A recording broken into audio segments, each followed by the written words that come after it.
Can FIFA remove Argentina from the World Cup final because of the Falkland Islands banner? The question sounds exaggerated, even absurd. But it began circulating as soon as the semi-final against England ended, and Argentina's celebration turned into an international controversy. While the players were celebrating a historic comeback, Giovanni Lo Celso and Lisandro Martinez held up a banner in front of the fans with a phrase capable of immediately igniting controversy. "The Falkland Islands are Argentine." The images traveled around the world within minutes. In England, the defeat was no longer the only topic. British politicians demanded an investigation, some voices called for the players to be punished, and there was even a request for those who held the banner to be barred from playing in the final. That raised the question troubling many fans. Can Argentina be expelled from the decisive match against Spain? Could England end up reaching the final through a decision made behind a desk after losing on the field? To answer that, it is first necessary to understand what happened and why a celebration that was received with pride in Argentina could become, under FIFA rules, a disciplinary violation. Argentina had just defeated England 2-1 in Atlanta. The tension of the match did not end with the final whistle. It was a clash loaded with history, rivalry, and emotions that extended far beyond the boundaries of soccer. In the middle of the celebrations, a homemade banner appeared among the Argentine fans. According to the footage and subsequent reports, Lo Celso approached the stands, asked for the banner, and then displayed it alongside Lisandro Martinez.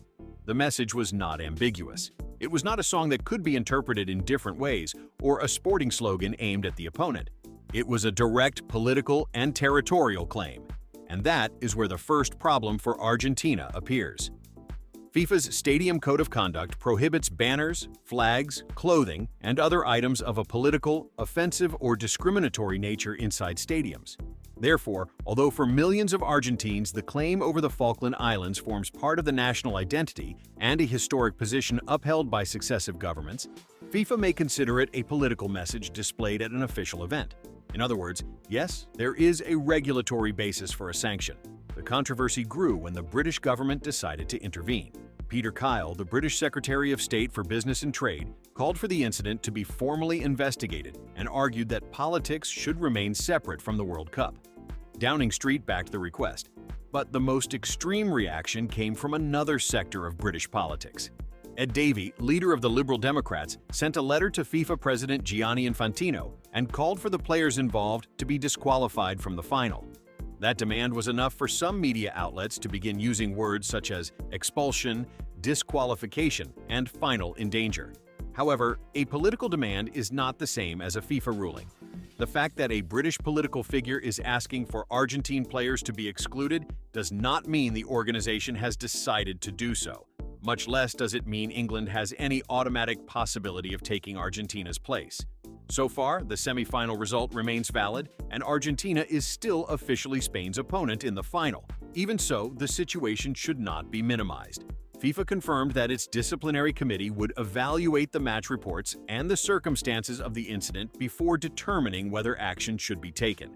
The organization has clear footage, the individuals involved can be identified, and the message displayed does not require much interpretation.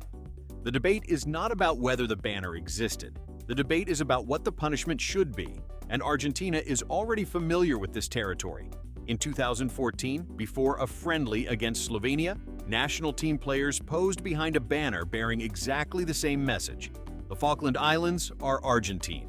FIFA ruled that the AFA had violated regulations related to political actions and improper team conduct. The consequence was a reprimand and a fine of 30,000 Swiss francs. That precedent is very important because it proves two things. First, FIFA has already considered this exact message punishable. Second, the punishment imposed on that occasion was financial rather than sporting. But the current incident includes elements that increase the tension. This time, it did not happen in a friendly before the tournament. It happened inside the stadium, immediately after a World Cup semifinal, and against the opponent directly connected to the territorial dispute. In addition, clearly identifiable players held the banner while cameras recorded the celebration. For that reason, a harsher sanction than the one imposed in 2014 cannot be ruled out.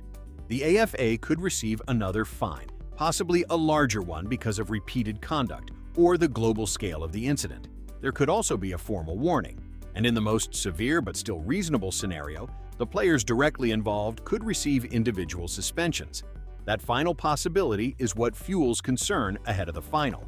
If FIFA decided to act quickly and impose a one-match suspension, Lo Celso or Lisandro Martinez could be ruled out of the match against Spain. But even that possibility would not be the same as removing Argentina from the final. To expel an entire national team, overturn the result of a semi-final, or replace the winner with the defeated team. An offense of a completely different level of seriousness would be required. Measures of that magnitude normally arise in situations such as fielding an ineligible player, match manipulation, refusing to play a match, or structural violations that directly affect the competition. A political banner can lead to a fine and, depending on the disciplinary interpretation, may result in an individual punishment. But there is no comparable precedent that would seriously support the idea that a message displayed during a celebration could erase a result legitimately earned on the field. There is also another fundamental detail: timing. Disciplinary proceedings require reports, analysis of the footage, identification of those responsible, an opportunity to present a defense, and a ruling. It is not impossible for FIFA to act quickly during a World Cup, but removing a finalist just hours before the match would represent an extraordinary decision, legally delicate and potentially chaotic for the competition itself. That is why headlines claiming that England could play in the final must be treated with enormous caution. England has not filed a sporting protest against the result. There is no ruling invalidating the 2-1 scoreline, nor is there any official communication stating that Argentina's place is under review. What does exist is political pressure, a disciplinary assessment, and a possible violation of the rules on political messages. The difference is enormous. In Argentina, the incident was interpreted in a completely different way. Many fans defended the gesture and argued that the claim of sovereignty over the Falkland Islands cannot be reduced to a soccer provocation. For them, the players expressed a deeply rooted national position. Some even interpreted the banner as a symbolic response after defeating England specifically. But FIFA does not judge the national sentiment behind the message. It judges whether that political message was brought into and displayed at an event governed by its rules. And from that standpoint, Argentina did leave itself exposed. Now comes the conclusion. Can Argentina be removed from the final? In purely theoretical terms, FIFA has broad disciplinary powers. But based on the information available, the real possibility of Argentina being expelled from the final is extremely low.